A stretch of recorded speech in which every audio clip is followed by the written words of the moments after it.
انسان کا زوال تب شروع ہوتا ہے جب وہ اپنے مخلص لوگوں سے منافقت شروع کر دیتا ہے۔ سب سے بہترین وہ لقمہ ہوتا ہے جو اپنی محنت سے حاصل کیا جائے۔ غریب آدمی سے اکڑ کر ملنا اور امیر سے ملتے ہوئے مسکراہٹ سجا لینا حسن اخلاق نہیں بلکہ بدترین منافقت ہے۔ انسان جب زندگی کے امتحانوں میں سے گزر کر پتھر ہو جاتا ہے تو کوئی دل دکھا بھی دے تو برا نہیں لگتا۔ آپ دنیا کی تمام عورتوں کو برقع پہنا دیں پھر بھی حساب اپنی آنکھوں کا دینا ہوگا۔ ہم سے زیادہ تو درویش پرندے ہیں، تھوڑا رزق اٹھایا زیادہ چھوڑ دیا۔ جو فیصلے قرآن کو پڑھ کر ہونے چاہیے ہم لوگ وہ قرآن پہ ہاتھ رکھ کر کرتے ہیں۔ بیوی کی خوشیوں اور خواہشوں کا خیال رکھنا شوہر کی ذمہ داری ہے، کیونکہ وہ آپ کے علاوہ کسی سے نہیں کہہ سکتی۔ عورت یا تو خاوند کے پاس محفوظ ہوتی ہے یا پھر قبر میں محفوظ ہوتی ہے۔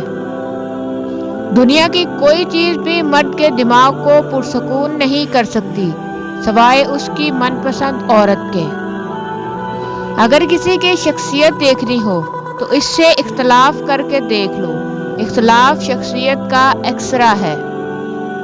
جس گھر کے بڑے اپنا درست کردار ادا نہ کریں وہ گھر بکھر جایا کرتے ہیں۔ بڑے ہی جب گھریلو قسم کی سیاست میں پڑ جائیں تو بچوں کے ذہن بھی تحریبی ہو جاتے ہیں۔ اللہ کی دی ہوئی ڈھیل کو اپنی چالاکیاں مت سمجھو۔ جس دن اس نے اپنی رسی کھینچ لی منہ کے بل ہی گرو گے۔ لوگوں کے قصور معاف کر دو، یہاں ہر کوئی امتحان میں ہے اور امتحان میں غلطیاں ہوتی ہیں۔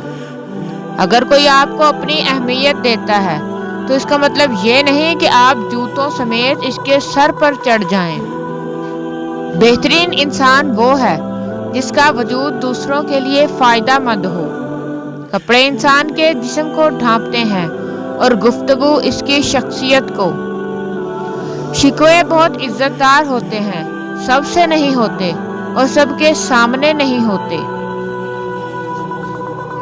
ہر شخص یہ ثابت کرنے میں مصروف ہے کہ میں تم سے بہتر ہوں۔